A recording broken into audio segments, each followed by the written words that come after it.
और कितना सुंदर दिन खुदा ने दिया है। संध्या समय में हम लोगों को एकत्रित किया। खुदा उनको धन्यवाद के लिए, आदर और महिमा के लिए। या विमल भाई ने अपना दरवाजा खोला खुदा का वचन के लिए, इसलिए खुदा को धन्यवाद देते हैं ताकि खुदा हम लोगों को जीवितों के देश में जिंदा रखा। इसके आदर और महिमा के लिए हम लोग प्रार्थना में गाना में जाएंगे और उसके बाद वचनों में। इसलिए इतना उत्तम दिया खुदा ने कि हम लोगों को यहाँ खुदा की इच्छा के अनुसार हम लोग यहाँ एकत्रित हुए खुदा का वचन को सुनने के लिए। खुदा आपको धन्यवाद देते हैं कि आप इस मधुर दिन के लिए खुदावन जो वचन आप इस घराने में आप बोया जाएगा खुदावन, ताकि हम लोग उस वचन को हम लोग ग्रहण कर सके। इसलिए आपको धन्यवाद देते हैं खुदावन जो भी आप इस महासभा का टेक चार्ज आप ही लीजिए। आइए हम लोग शुरू करने से पहले हम लोग इस घराने से मैं कोई भी सदस्य से मैं निवेदन करता हूं कि प्रार्थना में अगुवाई करें। धन्यवाद महान पिता परमेश्वर, धन्यवाद देते हैं इस समय और संध्या काल के लिए जो कि पिता परमेश्वर हम सब यहाँ इकट्ठा हुए हैं पिता परमेश्वर आपकी आराधना स्तुति करने के लिए। सचमुच पिता परमेश्वर महान पिता परमेश्वर है कि किसी भी समय पिता परमेश्वर हमें अपना समय देता है पिता परमेश्वर। हम आपको याद करते हैं पिता परमेश्वर और हम सब में पिता परमेश्वर आपकी आशीष को मांगते हैं पिता परमेश्वर। पिता परमेश्वर आपके वचनों द्वारा भाई रोहित आए हैं यहाँ पिता परमेश्वर, वचन बोलते हैं पिता परमेश्वर, उनको सामर्थ्य दें पिता परमेश्वर और उस सामर्थ्य वचन को भी पिता परमेश्वर हमारे जीवन में पिता परमेश्वर कई गुना फल लाने वाला है पिता परमेश्वर। धन्यवाद देते हैं पिता परमेश्वर इस संध्या की पूजा पिता परमेश्वर और यीशु मसीह के नाम से मांगते हैं। आमीन। Praise the Lord. कितना उत्तम है खुदा का दिन आज का। आइए हम लोग गीतों में चलें। गीत है तेरा हूँ ए रब्बा, रब सुनता तेरी बात।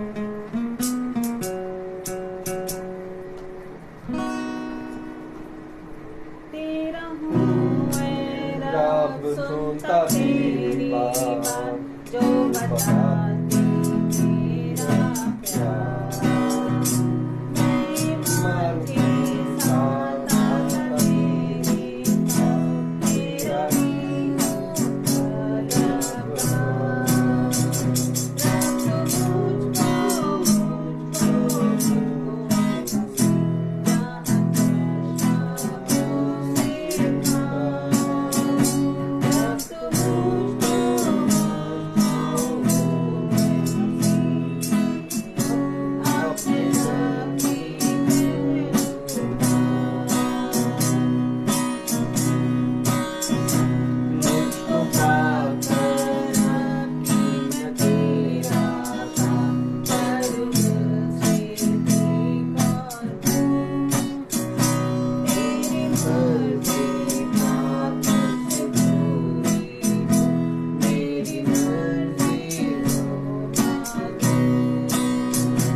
Praise the Lord. Praise the Lord.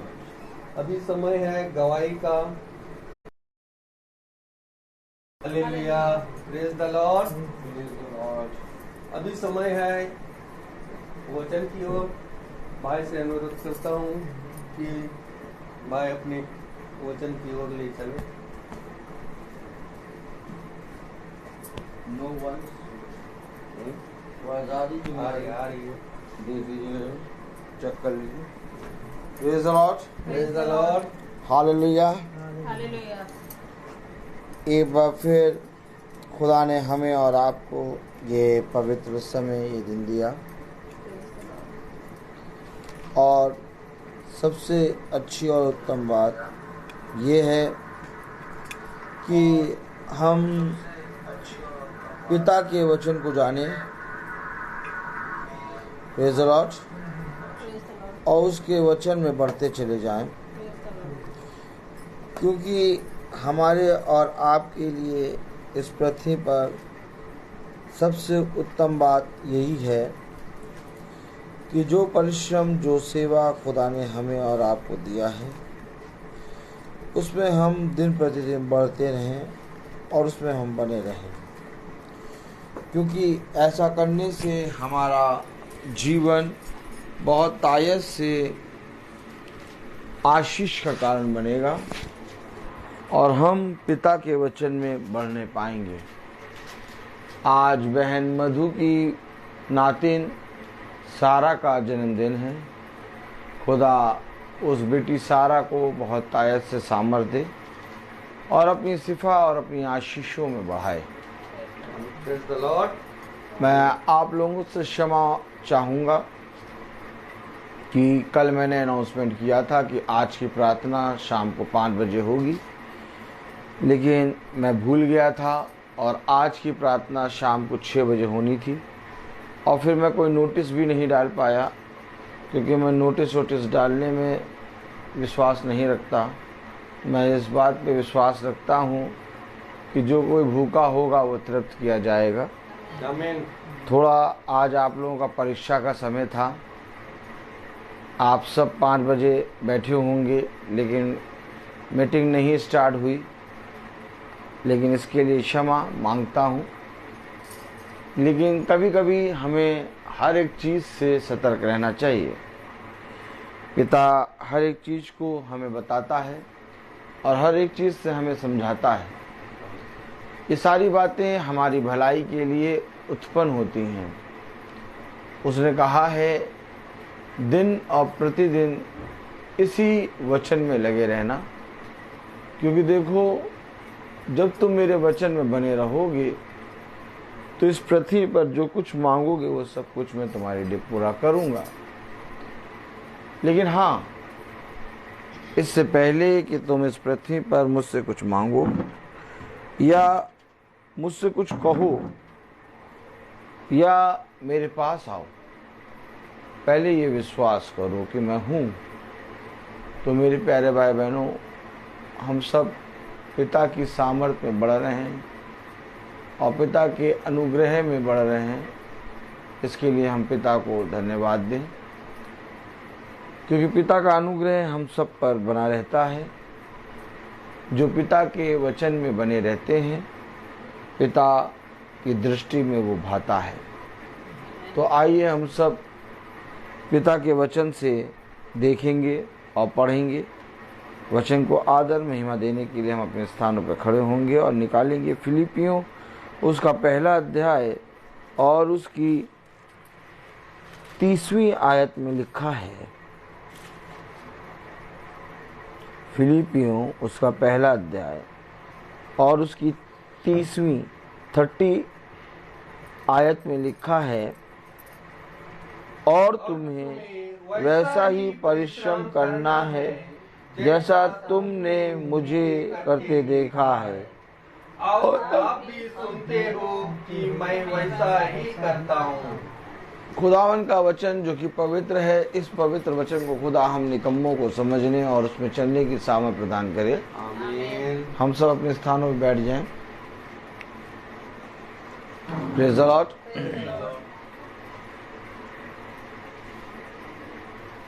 हम वचन को बचपने से पढ़ते आ रहे हैं, सुनते आ रहे हैं। यीशु मसीह के नाम से प्रार्थनाएं, यीशु मसीह के नाम से तमाम गीत, और यीशु मसीह के नाम से हम प्रार्थना करते हैं, हाँ और आमीन कहते हैं।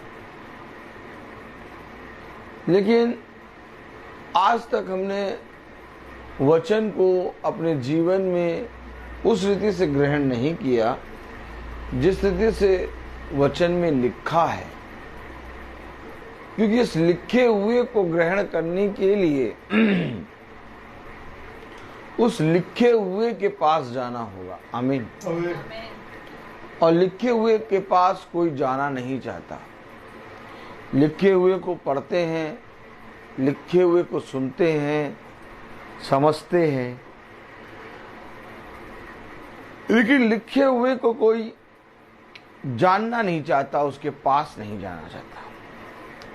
प्रभु ने कहा, मेरे पास आओ, मेरी सुनो, कान लगाओ, और जैसा मैं कहता हूं वैसा करने में चौकसी करो, तब तू और तेरा घराना उद्धार पाएगा। कलाम में लिखा है, फिलिपियों उसका 1 अध्याय और उसकी 30वीं आयत में, और तुम्हें वैसा ही परिश्रम करना है। तुम्हें वैसा ही परिश्रम करना है। यानी कि एक वरदान, एक बड़ा प्रतिफल, एक पिता की ओर से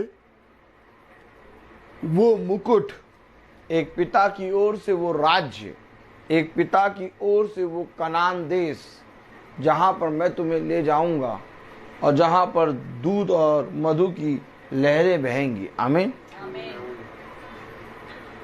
इससे पहले कि इन सारी बातों को मैं तुम्हारे ऊपर करूं, तुम्हें कुछ करना है। आमीन। और जो करना है वो है परिश्रम। क्या है? परिश्रम। अब आप बताइए, और आप थोड़ी देर के लिए अपने आप से पूछिए, मैं भी पूछूंगा, भाई भी पूछेंगे, बहन भी पूछेंगी, भाई विमल भी पूछेंगे, और आप सब जो YouTube और Facebook से वचन को सुनते हैं, आप भी अपने आप से पूछें। क्या पूछें? आप भी अपने आप से पूछें कि जो परिश्रम मैंने तुम्हारे लिए रखा है, क्या तुम उस परिश्रम को कर रहे हो? कलाम में लिखा है, फिलिपियों उसका 1 अध्याय उसकी 30वीं आयत में, और तुम्हें वैसा ही परिश्रम करना है। मैं सोचूंगा, मैं करूंगा, अब कोशिश करूंगा, इन बातों से आप प्रभु के वचन से पीछे हो जाएंगे। करना है। क्या करना है? परिश्रम करना है। यानी कि वो अवश्य बता रहा है। क्या? अवश्य परिश्रम करना है। अब हम अपने आप से पूछें कि हम वचन में क्या परिश्रम करते हैं?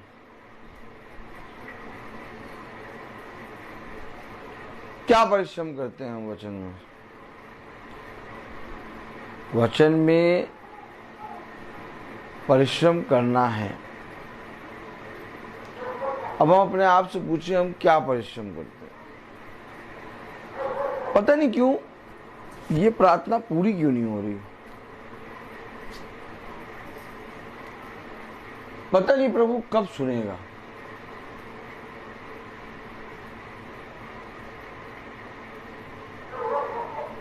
हमने प्रार्थना करी, लेकिन हमें उसका बड़ा प्रतिफल नहीं मिला।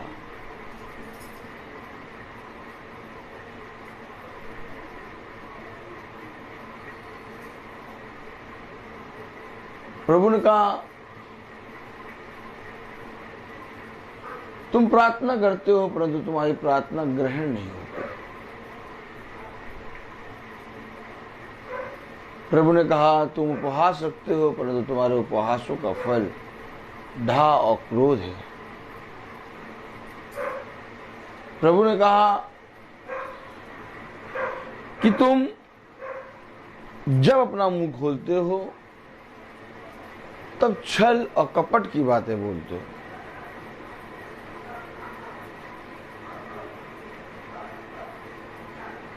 अपने आप से हमें पूछना है कि जिसके विषय में प्रभु का वचन कह रहा है कि तुम्हें परिश्रम करना है,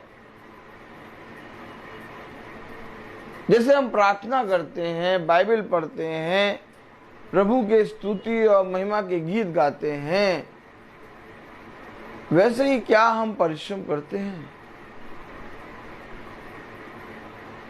फिलिपियों उसका पहला अध्याय और उसकी 30वीं आयत में क्या लिखा? और तुम्हें वैसा ही परिश्रम करना है। अब आप बताइए,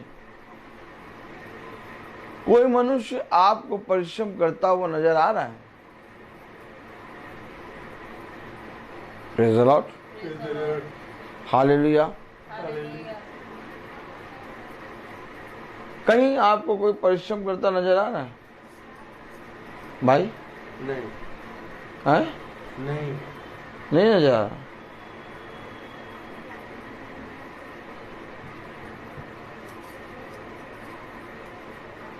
जबकि कलाम में लिखा है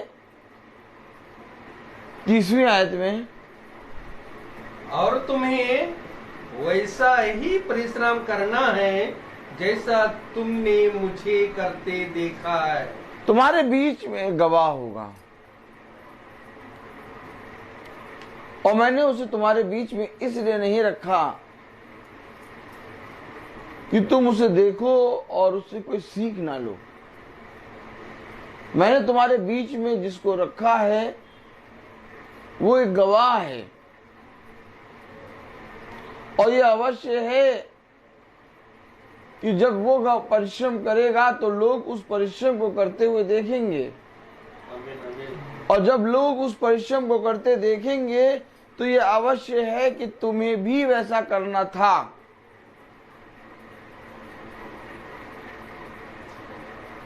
यीशु मसीह जब इस पृथ्वी पर आया तो उसने अपने पिता को कामों को किया। आमीन। अब जब उसने पिता के कामों को किया तो एक आया और उससे बातें करने लगा, वार्तालाप करने लगा। और क्या वार्तालाप करी जरा देखिए। Praise the Lord. एक आया और उससे वार्तालाप करने लगा। क्या वार्तालाप करी? Praise the Lord. Praise the Lord. यूहन्ना 3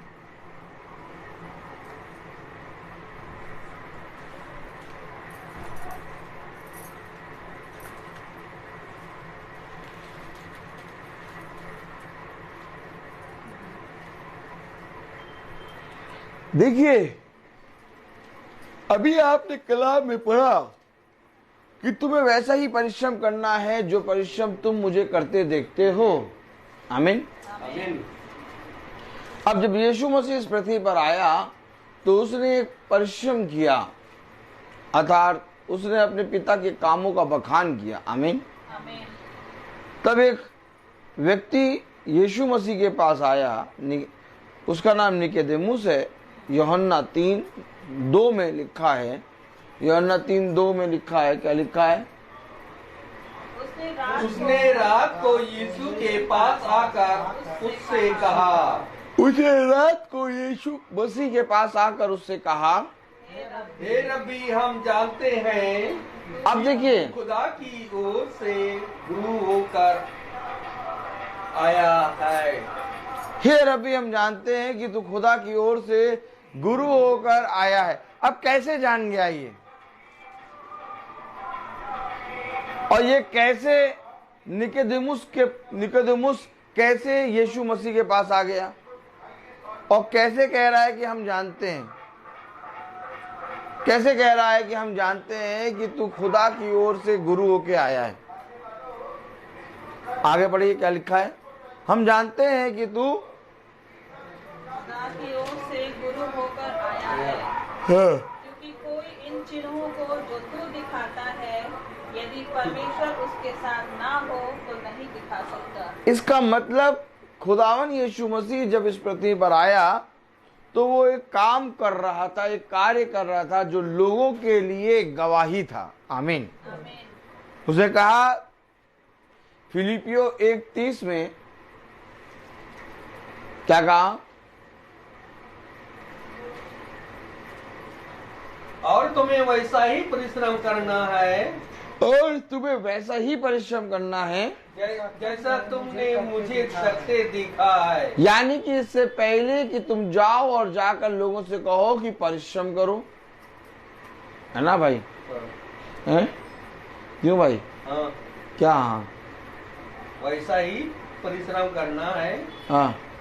जैसा तुमने मुझे करते देखा है। इससे पहले कि तुम जाओ जाकर लोगों से कहो यीशु मसीह ही खुदा है, इससे पहले कि तुम जाओ जाकर लोगों से कहो कि तुम्हारे पास एक ही खुदा है, इससे पहले कि तुम जाओ जाकर लोगों से कहो यीशु मसीह पे विश्वास करो, इससे पहले कि तुम बाइबल को खोल के यीशु मसीह के सुसमाचार का प्रचार करो, तुम्हें परिश्रम करना है। इससे पहले कि तुम ये कहो कि मैं ईसाई हूं, इससे पहले कि तुम ये कहो कि मैं उसाते हैं बाय बर्थ ईसाई हूं, इससे पहले कि तुम ये कहो कि मैं मसीही हूं, तुम्हें एक परिश्रम करना है। अगर तुम परिश्रम नहीं करते, क्योंकि इससे पहले कि मैं तुमसे कहूं कि तुम्हें परिश्रम करना है जैसा तुमने मुझ में देखा, क्या कह रहा 30वीं आयत में? जैसा तुमने मुझे करते देखा है। अब इससे पहले कि मैं प्रचार करूं, इससे पहले कि मैं प्रभु के गुणगान करूं, जैसा तुमने मुझे करते देखा है। लोग आपको देखते हैं, वॉच करते हैं, ये आप ईसाई हैं, आप यीशु मसीह के नाम को जानते हैं, आप कैसे चलते हैं, कैसे खाते हैं, कैसे पीते हैं, कैसे बोलते हैं, कैसे आपके अंदर से खुदा काम करता है। Praise the Lord. लोग आपके अंदर से ये चीज वॉच करते हैं। समझे वचन को, वचन को समझे। अब आप कैसे दिखाएंगे, कैसे लोगों को बोलेंगे कि खुदावन यीशु मसीह ही प्रभु है? मैंने कल यही बात तो कहा कि जब मैं तुम्हारे बीच में हूं तो ये अवश्य है कि वो विश्वास जो मेरे और तुम्हारे में है एक दूसरे का प्रोत्साहन बढ़ाए। अब इससे पहले कि मैं जाकर यीशु मसीह के वचन को खोल के प्रचार करूं, पहले मुझे वैसा परिश्रम करना होगा। इससे पहले कि आप अपने घर में ब्रदर रोहित से प्रार्थना कराएं, इससे पहले कि ब्रदर रोहित जाकर लोगों के घरों में प्रार्थना करें, लोगों के विश्वास को ब्रदर को जीतना पड़ेगा। अगर ब्रदर ने लोगों के विश्वास को जीता ही नहीं तो कोई भी जना ब्रदर से अपने घर में प्रार्थना नहीं कराएगा। क्या कारण है कि आज हम प्रतिदिन लोगों के घरों में जाके प्रार्थना करते हैं और लोग विश्वास के साथ अपने घर के द्वार को खोलते हैं। आप बताइए, अगर हम परिश्रम ना करें, आप से साल में कभी भी कहें भाई विमल प्रार्थना कराइए, आप कहेंगे किस चीज की प्रार्थना? हम महीने में कभी भी आपके घर प्रार्थना करने ना आए, हम साल भर में किसी के घर प्रार्थना करने ना जाए। एकदम से कोई व्यक्ति आपके पास आए और कहे भैया प्रार्थना कराइए, आप करा लेंगे? क्यों विमल भाई, करा लेंगे प्रार्थना? नहीं। क्यों? क्योंकि ये अवश्य है कि एक परिश्रम करना है, और उस परिश्रम में जब हम पूरी रीति से लीन होते हैं तब एक दूसरा व्यक्ति जो दूर से देख रहा होता है उसका विश्वास बढ़ता है। देखिए, वचन में चंगाई के बारे में लिखा है, आमीन। वचन में हर फल के बारे में लिखा है, आमीन। वचन में जीवन और मृत्यु के बारे में लिखा है, आमीन। वचन में स्वर्ग और पृथ्वी और मनुष्य के बीच में केवल एक ही नाम दिया गया है, अर्थात यीशु मसीह, ऐसा लिखा है, आमीन। वचन में लिखा है कि अल्फा ओमेगा मैं ही हूँ, आमीन। वचन में लिखा है जो हो चुका था वो फिर होगा, आमीन। वचन में लिखा है मुझे छोड़ और कोई खुदा है नहीं, आमीन। लेकिन वचन में भी यही भी लिखा है, फिलिपियों उसका पहला अध्याय उसकी 30वीं आयत में लिखा है, और तुम्हें वैसा ही परिश्रम करना है। नहीं, हमसे कोई अब परिश्रम तो नहीं हो पाएगा, अब हमसे तो भैया कुछ हो नहीं पाएगा। ऐसा करो भैया, आप ही हमारे नाम से एक नारियल फोड़ाना। क्या ये नारियल फोड़, क्या ये नारियल फोड़ प्रतियोगिता नहीं है। ताली बजाएं। बताइए, नारियल फोड़ प्रतियोगिता है? ये नारियल फोड़ प्रतियोगिता नहीं है। इसमें साफ साफ लिख दिया गया है, करना है। प्रभु मैं कैसे करता परिश्रम, बताइए। आपको तो मालूम है, मेरा सारा समय प्रभु बहुत व्यस्त था, और अगर मैं उस समय में काम ना करता तो मेरे परिवार को रोटी ना मिल पाती। क्या नहीं मिल पाती? रोटी ना मिलती। रोटी नहीं, उसके पीछे बोटी है। क्या क्या बोटी है, इसके पीछे बोटी है। एक आयत पढ़ें। Praise the Lord. एक आयत पढ़ें, फिलिपियों उसका 3रा अध्याय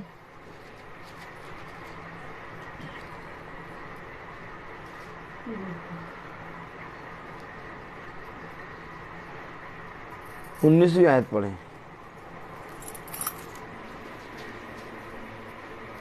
देखिए क्या कह रहा खुदा। उनका अंत नहीं, हाँ। क्या 19वीं आयत 3:19, फिलिपियो 3:19। उनका अंत विनाश है। नहीं, हाँ, उनका अंत विनाश है। विनाश है। उनका ईश्वर पेट है। देखिए,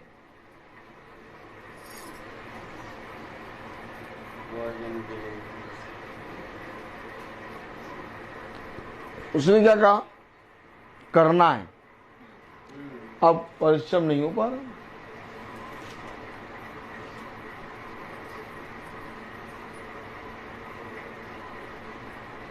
सेंट ऐसी लगा के आएंगे, क्या सेंट ऐसी लगा के आएंगे कि भैया ऐसा लगेगा कि उनसे ज्यादा पवित्र कोई है ही नहीं। ऐसा धुला हुआ कपड़ा पहनेंगे कि बाप रे बाप।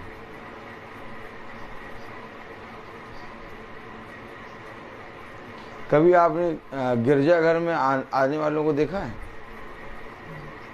देखिए कितना सज धज के, कितना एकदम ब्यूटी पार्लर कोर्स करके आते हैं। हमेशा एक बात याद रखिए, इनके पास सजने धजने ब्यूटी पार्लर कोर्स करके आने, चर्च में एकदम अप टू डेट तैयार होके आने का समय है, लेकिन इनके पास परिश्रम करने का समय नहीं। आपको मालूम है, ये बहुत बड़ा परिश्रम। क्या बहुत बड़ा परिश्रम। खुदा ने उनके लिए रखा है जो उसके चुने गए हैं, और उसने साफ कहा है करना है। क्या कहा है? करना है। अब वो मनुष्य खुदा के वचन में परिश्रम क्यों नहीं कर पा रहा?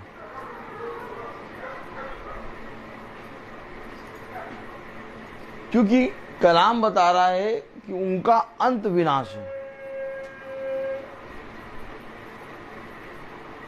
परिश्रम नहीं हो पा रहा, कोई बात नहीं, अंत में क्या होगा? विनाश। मुझे गाड़ी खरीदनी थी इसलिए परिश्रम कर रहा था, मुझे वाइफ को उसाते खर्चा देना था इसलिए ब्यूटी पार्लर का इसलिए परिश्रम कर रहा था, मैं उसाते हैं आटा दाल चावल उड़द की दाल मूंग की दाल खरीदा था इसलिए परिश्रम कर रहा था। लो, कहीं लिखा मूंग की दाल के लिए परिश्रम करना है? विमल भाई लिखा है? परिश्रम तो करना है ना। कौन सा परिश्रम करना है? परमेश्वर ने जब भेजा आदम को, हाँ, परमेश्वर ने कहा ना कि जाओ तुम परिश्रम करोगे तब रोटी खाओगे। जब वो श्रापित हो गया तब ना, तो ये तो सारे मनुष्य के लिए हो गया था। जब वो श्रापित हुआ तब ना, तो जो श्रापित है वो तो विनाश की कटनी काटेगा ना, उसका अंत विनाश है। परिश्रम तो हमें करना है ना, कौन सा परिश्रम करना है हमें? वचन में। भाई अगर आप आदम को पकड़ेंगे कि भाई आदम को कहा जाओ जाके तुम ये करो वो करो, तो वो तो श्रापित हो गया, वो तो पाप में गिर गया। अब हमारे और आपके लिए इस परिश्रम के विषय में नहीं है, ये तो तुमको शरीर को पालने के लिए उसने कहा रोटी तो कमानी ही होगी, लेकिन वचन में परिश्रम करना होगा ना। वो कहते हो जैसे तुमने मुझे करते देखा, समझे? अगर आदम को खुदा ने कहा कि जाओ जाकर तुम भूमि को जोतो, जैसे स्त्री को कहा कि अब गर्भ की पीड़ा तेरे को बहुत बढ़ाएगी और उसके द्वारा तू जाते हैं प्रेज़ द लॉर्ड, उसके द्वारा तू बच्चा जनने के द्वारा तू वो पाएगी क्या? उद्धार को प्राप्त करेगी। तो जो स्त्री है उसके लिए ये एक श्राप है और भूमि श्रापित की गई और आदम और हव्वा पाप में गिर गए। उस कंडीशन में, उस पाप की कंडीशन में उनको वो करना है। अब हम उस कंडीशन में अगर उनको पकड़ेंगे, उस कंडीशन में पकड़ेंगे तो हम विनाश की कटनी काटेंगे। क्योंकि अगर हम उस आदम को पकड़ेंगे तो विनाश की कटनी, क्योंकि एक और आया, वो भी आदम है। आज ये अवश्य है कि हम पहले आदम के द्वारा जन्म लिए, लेकिन अब हमें दूसरे आदम में जन्म लेना है। अब दूसरे आदम में जन्म लेने के लिए यही तो निकोदेमुस कह रहा है कि जो तू काम करता है, काम, क्योंकि पहले आदम को दिया गया था काम।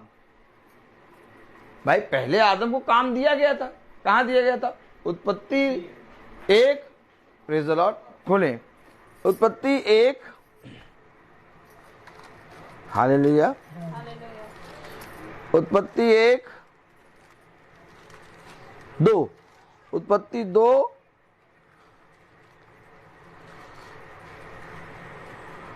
15,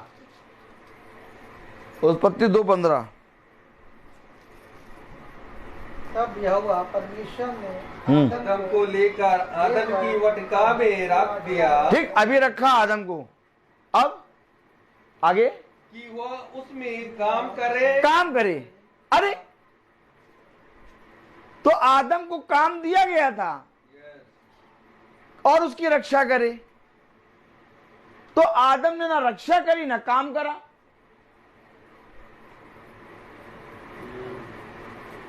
अगर आदम ने काम करा होता, रक्षा करी होती, तो हव्वा सांप के द्वारा दूषित ना हुई होती। आमीन है कि नहीं भाई? तो यानी कि आदम के लिए काम रखा गया था और वो काम उसने नहीं किया, और इसलिए उसने कहा कि अब सब कुछ पूरा हुआ, मैं अपने पिता के कामों को करने आया हूं। आमीन आमीन भाई सही है कि नहीं? अर्थात यीशु मसीह, क्योंकि यीशु मसीह ने ही आदम को काम दिया था और उस काम को वो करने पाया, और जब वो कर ना पाया तो स्वयं यीशु मसीह आदम बन के आया और उस काम को जिसको वो पहला आदम नहीं कर पाया था दूसरे ने करा। तो ये काम क्या है? परिश्रम। और ये काम क्या है कि अपने पिता के वचन के इस पृथ्वी पर जाकर सबको बताना, उसकी सेवा को पूरी करना। उसने कहा उनका अंत विनाश है।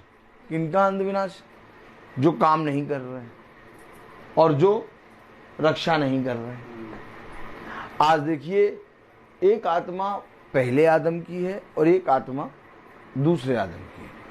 जो पहले आदम अंदर के आदम की है वो है हमारे अंदर व्यभिचार की आत्मा, ठीक। और जो दूसरे आदम की आत्मा है वो है मेरे प्यारे भाई बहनों हमारे लिए नया जन्म। हमें नहीं कि नहीं? तो ये अवश्य है, ये अवश्य है, क्योंकि आदम और हव्वा पाप में गिर गए।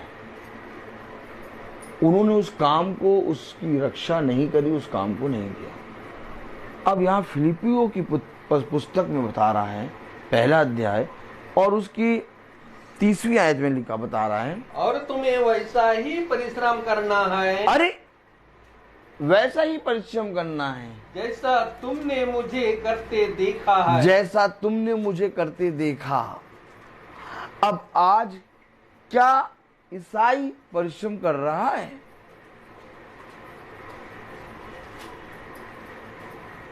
कर रहा परिश्रम। आपको मालूम है जो जाति जाति हैं वह हमसे ज्यादा परिश्रम कर रहे हैं। थोड़ा सा दृष्टि दौड़ाइए आप और देखिए कि जो ईसाई है वो कितना परिश्रम कर रहा है प्रभु में, और एक जाति जाति के लोग कितना परिश्रम कर रहे हैं प्रभु में। भला उनका प्रभु, उनका देवी देवता मरा है, लेकिन इसके बावजूद वो मरे देवी देवताओं के लिए कितना परिश्रम कर रहे हैं आप देख लीजिए, और कितना ज्यादा उनके अंदर भक्ति की आत्मा आप देख लीजिए। और एक ईसाई के पास जीवित खुदा यीशु मसीह है, उसके अंदर कैसी भक्ति की आत्मा है। आप यहां से कंपेयर करिए।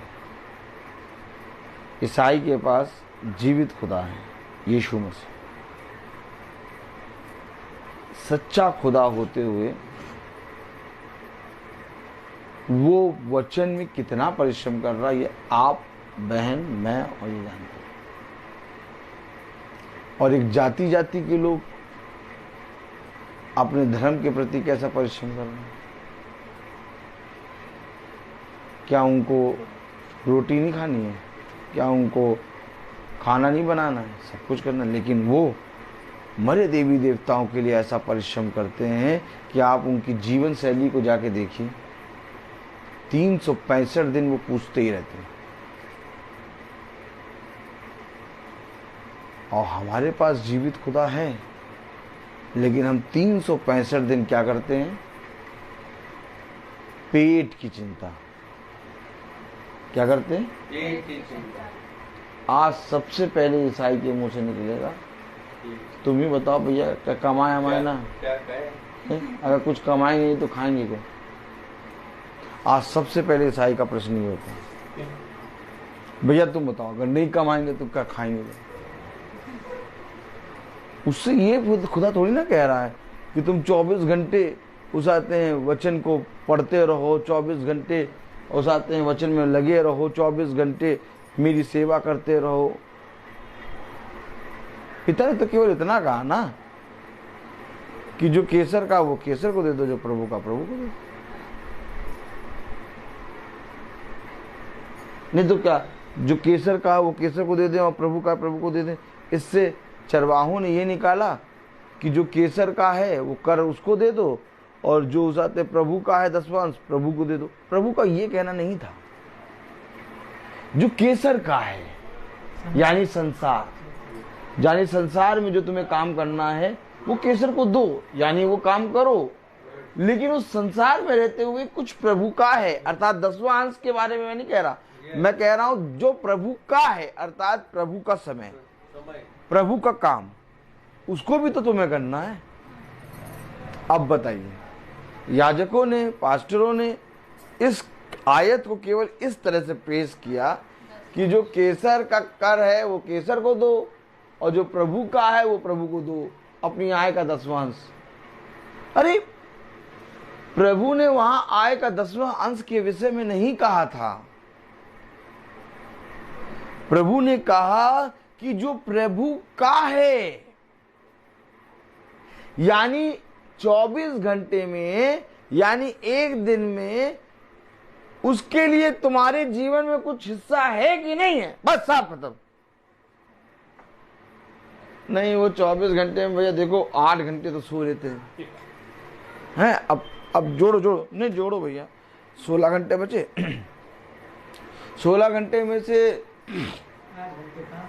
नहीं, हाँ 8 घंटे काम में चले जाते हैं, 16 घंटे ये हो गए, 8 घंटे बचे। 8 घंटे में खाना आना, खाना और थोड़ा आराम करना, थोड़ा इधर जाना उधर जाना, क्या बचा कहाँ समय? नहीं तुम बताओ, समय बचा? आगे देखिए, तो प्रभु ने कहा इनका अंत विनाश है, क्योंकि इनका पेट ईश्वर है। आनंद आता ना? अगर ऐसे वचन का प्रचार कर दिया जाए तो सब काम पे जुट जाएंगे। अरे ज्यादा ना जुटे, थोड़ा सा जुटे। एक समय था मैं ना बाइबल पढ़ता था, प्रचार तो कभी सोचा ही नहीं था कि कभी घर घर जाके करेंगे। मैं कभी बाइबल नहीं पढ़ता था, लेकिन एक दिन ऐसा आया कि मैंने कहा बाइबल पढ़ना है। और मैं बाइबल कैसे पढ़ता था? 2 मिनट, कितने मिनट? 2 मिनट।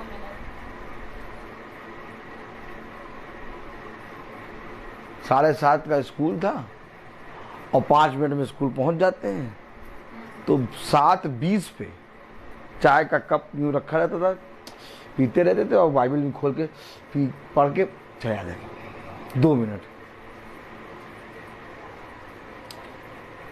जो आदमी ने 2 मिनट बाइबल पढ़ी, आज खुदा ने उसको महीनों के 30 दिन और साल के 365 दिन 1.5 2 घंटा प्रचार कराने में लगा दिया। देखो, वो अपना हिस्सा जो होता है ना, जो प्रभु का है, वो अपना पूरा कर लेगा। बस थोड़ा सा हल्का सा द्वार खोलो। मैंने 2 मिनट बाइबल पढ़ना शुरू किया था और आज 1.5 घंटा प्रचार और सुबह प्रार्थना, दिन भर में प्रार्थना, लोगों को बताना, लोगों से वार्तालाप प्रवचन के द्वारा, रा के बोलना है। एक लकड़ी का वो क्या सोता, तेल लगा के रा के मारना, क्या रोज मारते रहते, सुतैया तुरंत, क्या सब परेशान रहते हैं। क्योंकि इससे बोलना है, इससे थोड़ा सा बोलोगे तो ऐसी ऐसी बातें कर देता, डर लगने लगता है। क्या माउंटेन ड्यू, डर के आगे जीत, क्या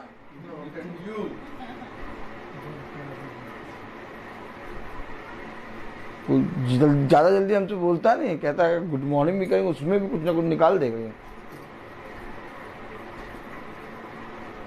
हेलो,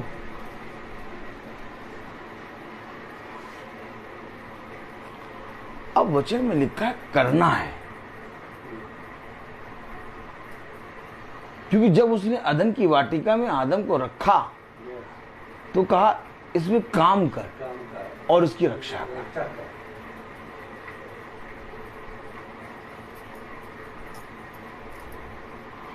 आज हम वचन को पढ़ते हैं, यीशु मसीह के नाम से प्रार्थना करते हैं, लेकिन वचन में हमारे क्या काम है? अगर कोई पूछे आपसे, ठीक भाई विमल, आप जॉब करते हैं, आप अपना काम ईमानदारी से करते हैं, आप अपने परिवार को बहुत अच्छे से पालते हैं, सब कुछ करते हैं, लेकिन प्रभु यीशु मसीह में आपका क्या काम है? आप भौचक्का हो जाएंगे, क्योंकि यहां पर लिखा करना है।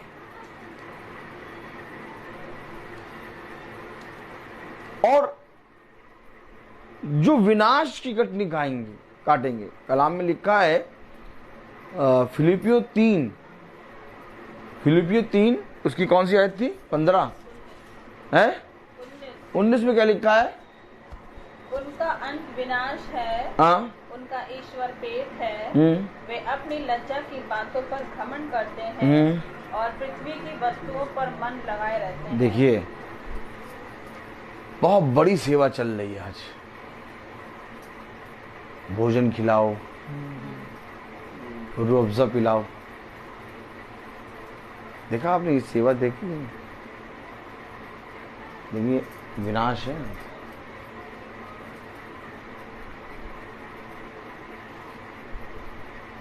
कहीं कोई बताएगा ये बात? 24 घंटे, बहुत से लोग 24 घंटे खिला रहे हैं, लेकिन अंत विनाश है। पूछिए कैसे?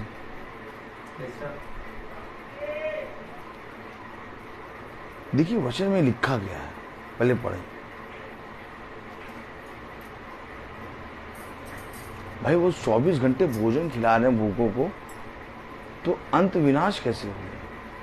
पढ़े जरा। उनका अंत विनाश है, उनका अंत विनाश है, उनका ईश्वर पेट है, उनका प्रभु पेट है, वे अपनी लज्जा की बातों पर घमंड करते हैं, वे अपनी लज्जा की बातों पर घमंड करते हैं और पृथ्वी की वस्तुओं पर मन लगाए रहते हैं। वो जो बनाते हैं ना भोजन, वो पेट में जाता है और वो पृथ्वी की वस्तुओं से मिलकर बनता है। लेकिन एक भोजन है जो पिता ने आत्मिक लोगों के लिए रखा है। ये भोज उन्होंने पृथ्वी की वस्तुओं पे मन लगाया और उनका प्रभु पेट है। क्यों? क्योंकि वो खा रहे हैं, वो सेवा कर रहे हैं, लेकिन इस शरीर की जो कि मिट्टी से बना है, वो आत्मा की कोई काम नहीं कर रहे। अब आप बताइए, कोई एक ऐसा भोजन का नाम लीजिए जो पृथ्वी से एक रत्ती भर उड़ सकता हो। कोई एक ऐसा विमल भाई भोजन का नाम लो जो पृथ्वी से 1 इंच उठ जाए। भाई सिस्टर, कोई ऐसा भोजन का नाम लीजिए जो पृथ्वी से 1 इंच उठ जाए, पृथ्वी पर ही पड़ा रहेगा। ये वो भोजन के लिए परिश्रम करते हैं। लेकिन एक भोजन है जो तुम्हें स्वर्ग के राज्य में ले जाएगा। कह रहा है मेरा वचन खाने और पीने की वस्तु है। उसने कहा जो मूसा ने तुम्हें रोटी खिलाई उसके द्वारा तुम मर गए, परंतु जो रोटी मैं खिलाऊंगा उसके द्वारा तुम कभी ना मरोगे।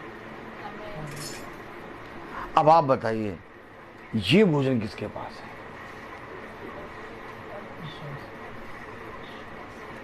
और आज ये भोजन के लिए कौन परिश्रम कर रहा है? उसने कहा आकाश के पक्षियों को देखो, ना बोते हैं, ना काटते हैं, ना खत्तों में बटोरते हैं, तब भी तुम्हारा पिता उन्हें खिलाता है। तो क्या उनको खिला के क्या उनकी आत्मा स्वर्ग में डालता है? विमल भाई बताइए, किसी पक्षी का नाम लीजिए जिसकी आत्मा स्वर्ग में जाती है, तो हम पता चलेगा कि पशु पक्षी और जीव जंतुओं की तो आत्मा ही नहीं होती है। आमीन है कि नहीं? वो तो केवल शरीर और प्राण है। आमीन। क्यों? क्योंकि वो कह के बनाए गए हैं। हम और आप कैसे बने?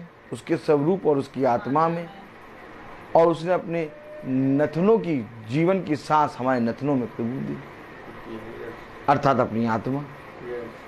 अब आप बताइए, जब पिता उन पशु पक्षियों को खिला रहा है,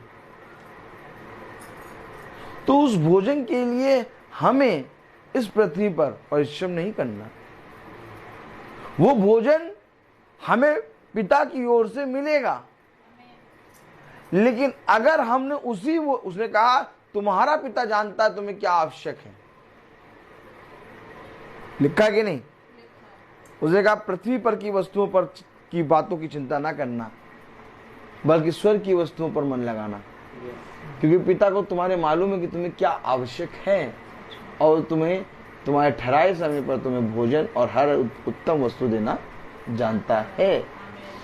तो हमें काम किस पे करना है? काम करना है हमें आत्मा पर।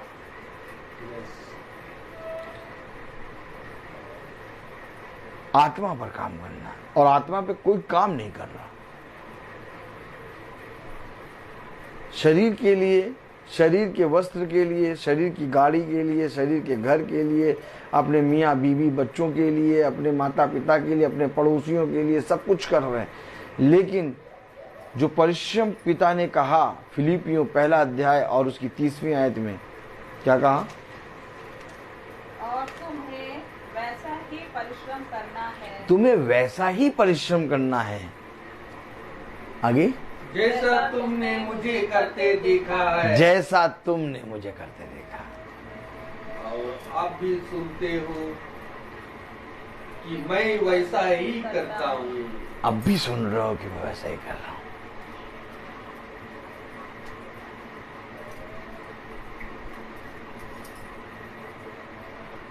अभी केवल आप कहिए 5,000 रुपए का तुम्हारा फायदा होगा, आलमबाग चले चलो, 1 घंटे का काम है। देखिए समय भी निकल आएगा, है सब कुछ निकल आएगा। लेकिन अगर समय भी हो तब भी कहो भैया चलो जरा वो प्रार्थना वहां पर चलना है, क्या बात प्रार्थना में चलना, अरे भैया अभी बस जाना है हमें।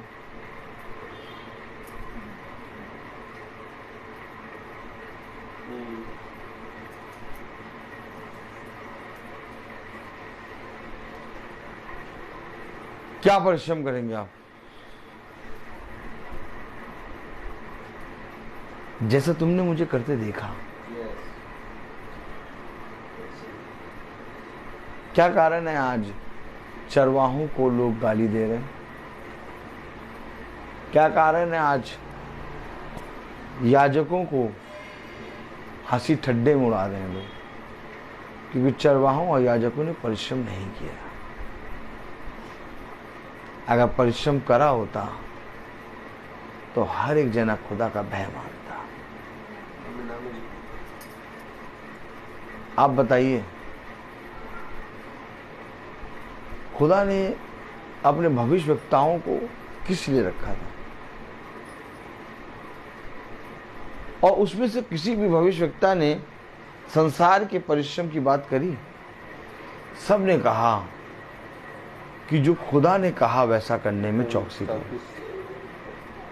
उन्होंने इस पृथ्वी पर रहते हुए पिता के वचन पर कान लगाया।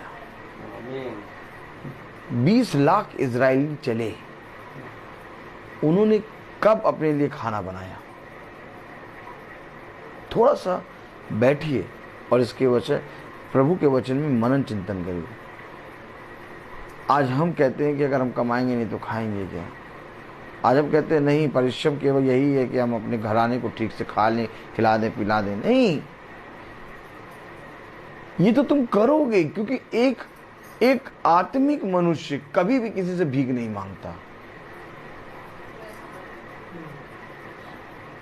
एक खुदा का जन, एक मसीह जन की बात कर रहा हूं मैं, पास्टर याजक की बात नहीं कर रहा, मैं एक मसीह जन की बात कर रहा हूं। एक खुदा का जन कभी भी किसी मनुष्य के सामने भीख नहीं मांगेगा, और ना ही वो किसी से पैसा मांगेगा। उसने कहा अपने वचन में, जब तुम किसी के घर जाओ प्रचार करो और मेरे सुसमाचार का प्रचार करो, वहां के लोग जो कुछ मेज पर रखें उसे धन्यवाद के साथ खाओ। ये लिखा है, ना कि ये कहो कि नहीं हमारे लिए चौपाए लगाओ,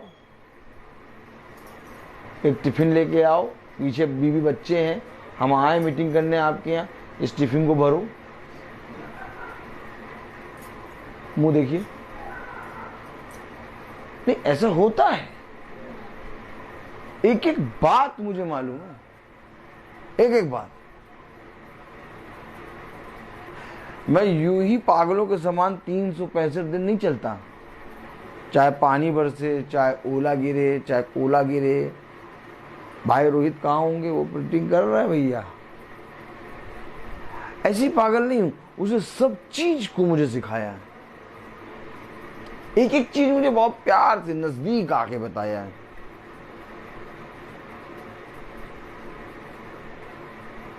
जब आप परिश्रम करेंगे तब आप पिता के अद्भुत कामों को अपने जीवन में होते हुए देखेंगे। लेकिन जब तक आप परिश्रम नहीं करेंगे आपकी प्रार्थनाएं व्यर्थ जाएंगी।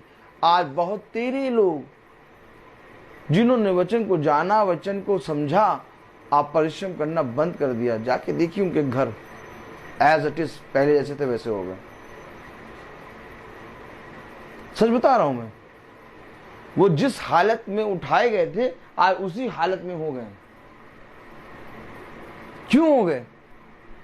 क्योंकि परिश्रम करना बंद।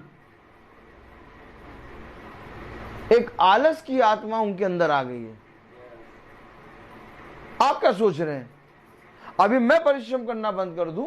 पिता के वचन में लिखा है, एक धर्मी जन अगर जितना भी धर्म के काम करा हो, लेकिन अगर वो पाप में फिर जाए तो उसका एक भी धर्म का काम स्मरण नहीं होगा। वचन में लिखा है ये बात। अभी मैं वचन से फिर के अपने कामों में लग जाऊं और प्रार्थना करना बंद कर दूं, आज से मैं प्रार्थना करना बंद कर दूं, आप देखिए मेरा आत्मिक जीवन एकदम नरक बन जाएगा और मैं पहले से भी ज्यादा बदतर पाजी हो जाऊंगा। केवल 10 दिन 15 दिन में मेरा ये हाल हो जाएगा। मैं सही बता रहा हूं आपको। और जितने साल मैंने परिश्रम करा है, वचन बोला है, कम से कम 15 साल हो रहे हैं वचन प्रचार करते हुए। यूट्यूब फेसबुक पे तो 5-6 साल हो रहे हैं। जितने साल मैंने प्रचार किया है वो सब मेरा प्रचार एकदम बेकार हो जाएगा। उसे का अंत समय तक बने रहना है। आज हो क्या रहा है पहले बताइए, क्या हो रहा है? नए नए पास्टर साहब बने, बहुत बढ़िया वचन बता रहे, बहुत गहराई से चल रहे, ईमानदारी से सबके लिए प्रार्थना कर रहे। जैसे जैसे जैसे जैसे जैसे जैसे कलीसिया में लोग बढ़े, दसवांश बढ़ा, वैसे वैसे वैसे वैसे उनका प्रार्थना करना सब कुछ वापस चला गया। और आज वो है क्या? ठंडनाती हुई जांच। बच्चा भी जाके बजा आता है। हाँ, क्या कारण है? ये ब्रदर रोहित रोज चल रहा है और चौड़े से सबके सामने खड़े होके उड़ा के प्रचार करते हैं। कोई नजदीक नहीं आ पाता कि नजदीक आके लाओ, इनसे पूछें, इनसे कहें ये कैसे, ये कैसे। पूछने का मुंह क्यों नहीं? चलो क्या नहीं, चलो क्या, चलो चलो जरा 15-20 दिन।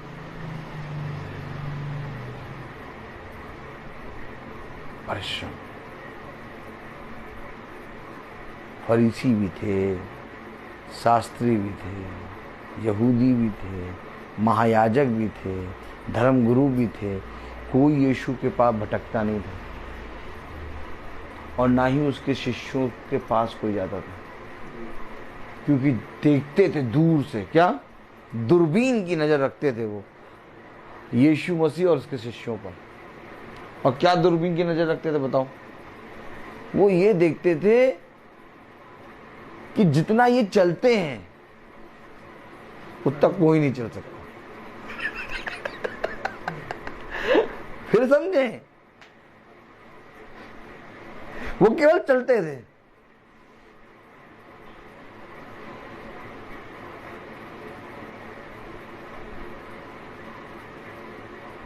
किसी की धर्मगुरु, कोई भी याजक, कोई भी महायाजक, कोई भी यहूदी फरीसी शास्त्रियों में से हिम्मत नहीं होती थी कि उनके विषय में कुछ कहें।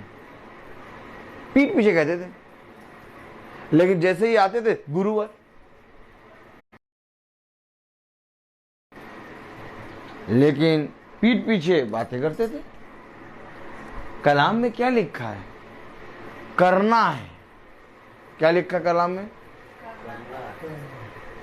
और तुम्हें वैसा ही परिश्रम करना है। अब आप बताइए, बाइबल में लिखा करना है। जैसा तुमने मुझे करते देखा है, जैसा तुमने मुझे करते देखा और अब भी सुनते हो, और अब भी सुनते हो कि मैं वैसा ही करता हूँ। मैं वैसा ही करता हूँ। उसे कहा, मैं यहाँ अपने कामों को नहीं, अपने पिता के कामों को पूरा करने आया हूँ।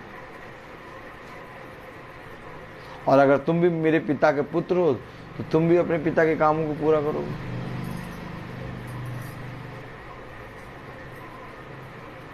कोई कहने वाला नहीं है ना कि परिश्रम करो। कैसे कह दे? खुद कर नहीं रहे क्या? आज हम ये प्रचार कैसे कर ले रहे हैं बताइए? आज हम ये प्रचार खुल के कैसे कर रहे हैं?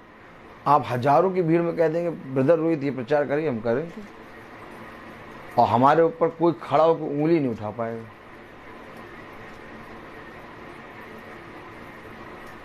और बगल वाला अगर कहेगा अरे भैया खुद तो परिश्रम करते नहीं है, बगल में से आवाज आएगी बैठ जाओ चुपचाप, बोल भी नहीं देना, खुद परिश्रम करो। पागल है, पागल हो जाओगे इसके साथ चल के।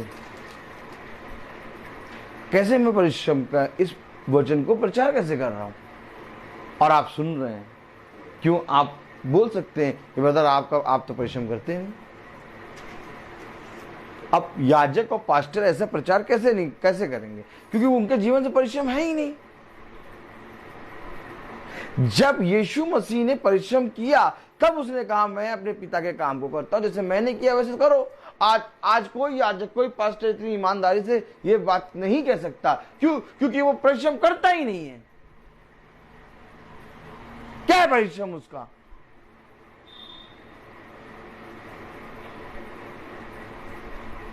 संडे वाले दिन आराधनालय भी दूसरों से साफ करवा देते हैं, ड्यूटी लगा देते हैं। तुम्हारी ये ड्यूटी, तुम्हारी ये ड्यूटी, सबकी ड्यूटी, हमारी बोटी।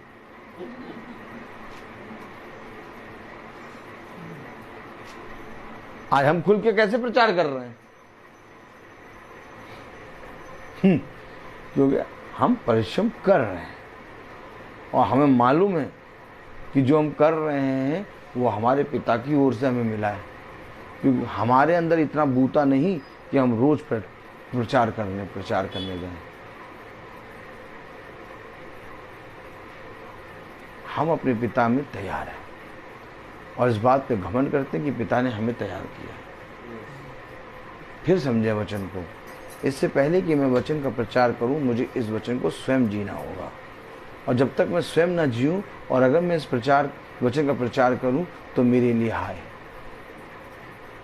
मैं सारे वचनों को खुल के प्रचार क्यों कर लेता हूं? किसी भी विषय में मैं खुल के प्रचार क्यों कर लेता हूं? क्योंकि मुझे किसी का भय, किसी का डर नहीं। क्यों? क्योंकि मैं जानता हूं कि मैं अपने पिता में पूरी रीति से चल रहा हूं। क्या कारण है कि मैं किसी मनुष्य को नहीं देखता? मुझे मालूम है कि हर मनुष्य से परिश्रम नहीं हो पाएगा। क्यों? क्योंकि ये अवश्य है कि इसके लिए मरना पड़ेगा। पिता ने कहा ये शरीर से तो नहीं हो सकता, परंतु आत्मा से सब कुछ हो सकता है। जिस परिश्रम की बात पिता कर रहा है वो शरीर नहीं कर पाएगा, वो आत्मा के द्वारा होगा। कोई भी शरीर के अनुसार चलने वाला प्रतिदिन नहीं चल पाएगा, लेकिन जिस दिन वो मर जाएगा उस दिन वो प्रतिदिन चलेगा। और ये अवश्य है कि इससे पहले कि मैं सुसमाचार का प्रचार करूं, मुझे अपनी देह को उसके क्रूस पर टांगना होगा। उसने कहा जब तक तुम अपनी देह और अपनी अभिलाषाओं और अपनी लालसाओं को क्रूस पर नहीं टांगोगे तब तक मेरा तुझसे कोई नाता नहीं।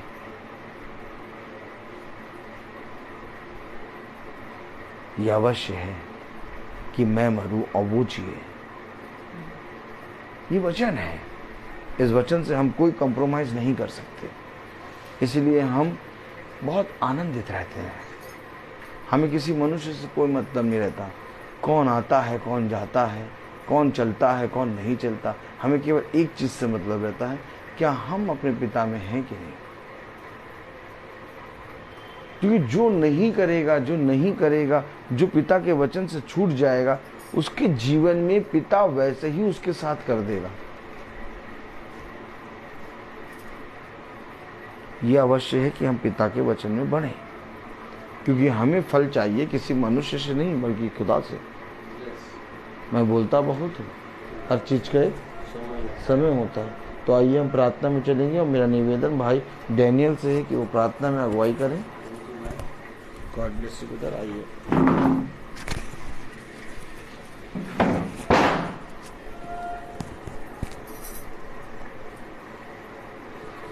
आइए हम लोग अपनी प्रार्थना में चले, अपनी आंखों को बंद कीजिए और अपने आप को प्रभु के सामने समर्पित करें। उनसे प्रार्थना करें कि प्रभु मेरे विचारों को, मेरे जुबान को, मेरे सब कुछ को शुद्ध कर, कि ताकि मैं केवल आपको ही अपना प्रभु मानूं, आपके अनुसार आचरण करूं। जो खुदा की इच्छा आज्ञाओं को पालन करता है वह खुदा में निवास करता है, खुदा उसमें। हम जानते हैं कि खुदा ने हमको अपना आत्मा, खुदा ने हम में निवास करता है, क्योंकि हम जानते हैं कि क्योंकि वह खुदा हम में निवास करता है, क्योंकि उस खुदा ने हमें अपना आत्मा प्रदान करता है। जो खुदा की इच्छा को पूरी करता हुआ युगन युग तक बना रहता है। जो शिक्षा आप लोगों ने इस महासभा में सुनी वह आप लोग आप में बने रहें, ताकि पिता तथा पुत्र में आप भी बने रहें। यीशु मसीह ने हमें यह प्रतिज्ञा दी कि वह है अनंत जीवन। हे प्रभु, अपने सेवक पर कृपा दृष्टि कर, क्योंकि तुम्हारी ज्योति मनुष्यों के सामने चमकती रहे और तुम्हारे भले कामों को देखकर तुम्हारे स्वर्ग पिता की महिमा करें। प्रभु अपने भक्तों के प्रति उसका प्रेम सदा सर्वदा बना रहता है। हे प्रभु, स्वर्ग और पृथ्वी के प्रभु, मैं तेरी स्तुति करता हूं, क्योंकि तूने राज्य के रहस्यों को मेरे बच्चों के लिए प्रकट किया है। खुदा की महिमा इस घराने में बने रहे।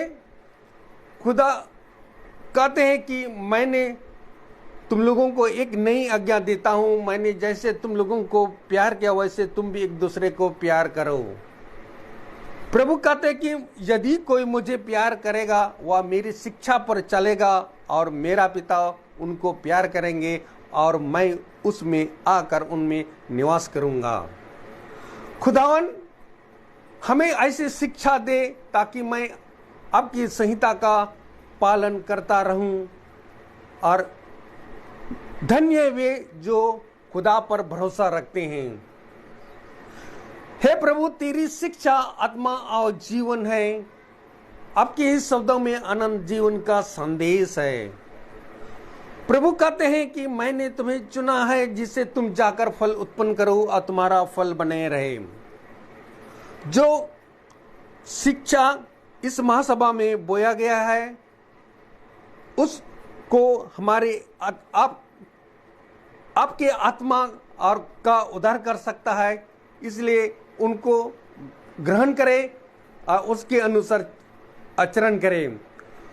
खुदा का वचन बहुमूल्य वचन है जो हमारे आत्मा के अंतरतम तक पहुंच जाता है।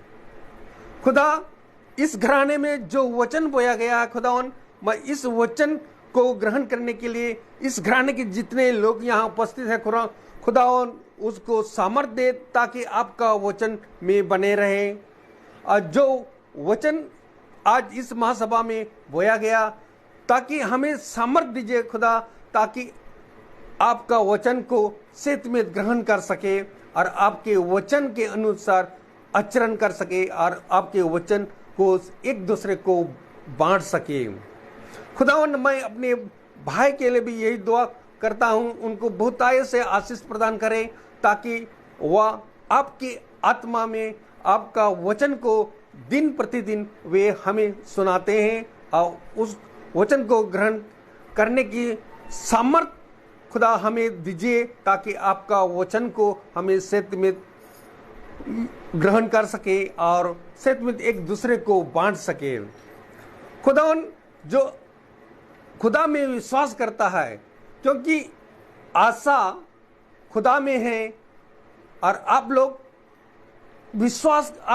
विश्वास द्वारा या उनके वो अत्यंत आनंद प्रत्येक में बने रहे।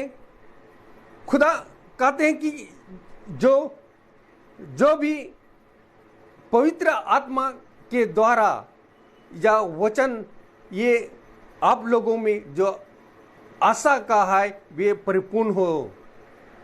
खुदा जो भी इस महासभा में जो भी बोया गया उस वचन को सत्य में ग्रहण करने के लिए जो भी YouTube में जो फेसबुक में देख रहे खुदा उनको, ताकि जो आज का वचन जो है जो आपका बहुमूल्य वचन उसको सत्य में ग्रहण कर सके और उनको सामर्थ्य दीजिए, आपका अनुग्रह और कृपा उन पर बने रहे। खुदावन जो भी इस छोटे जून के लिए मैं यही दुआ करता हूं खुदावन, ताकि आपका वचन को सत्य में ग्रहण करने की सामर्थ्य दीजिए और उन आपके आज्ञा के अनुसार चल सके। हम यही दुआ करते हैं हमारे प्रभु यीशु मसीह के नाम पर, आमीन। हे पिता हमारे, तू जो स्वर्ग में है, तेरा नाम पवित्र माना जाए, तेरा राज आए, तेरी इच्छा जैसे स्वर्ग में वैसे पृथ्वी पर भी पूरी हो। हमारा प्रतिदिन का आहार आज में दे और हमारे अपराध में क्षमा कर, जैसे हम भी अपने अपराधियों को क्षमा करते हैं, और हमें परीक्षा में ना डाल परंतु बुराई से बचा। अब हमारे खुदावन यीशु मसीह का फजल, खुदा बाप की मोहब्बत, पाक रूह की रिफाकत और शराकत हम में से हर एक विश्वासी जन के साथ अब से लेकर अनंत काल तक होती रहे, आमीन। धन्यवाद। धन्यवाद धन्यवाद, सारी आशीषों पे सोते धन्यवाद। धन्यवाद धन्यवाद धन्यवाद, सारी आशीषों पे सोते धन्यवाद। हरी आशीषें आती ऊपर से, हालेलुया। धन्यवाद धन्यवाद धन्यवाद, सारी आशीषों पे सोते धन्यवाद।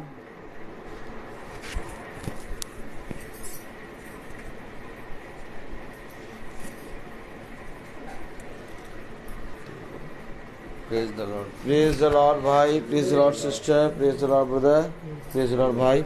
सब भाई बहनों को सूचित किया जाता है कि कल की प्रार्थना अलीगंज में बहन शिखा के यहाँ होगी शाम को 5 बजे। आज के लिए सबसे मैं क्षमा मांगूंगा कि आज कोई नोटिस नहीं दी थी और 6 बजे प्रार्थना हुई, लेकिन कल की प्रार्थना शाम को 5 बजे होगी बहन शिखा के घर में। Praise the Lord.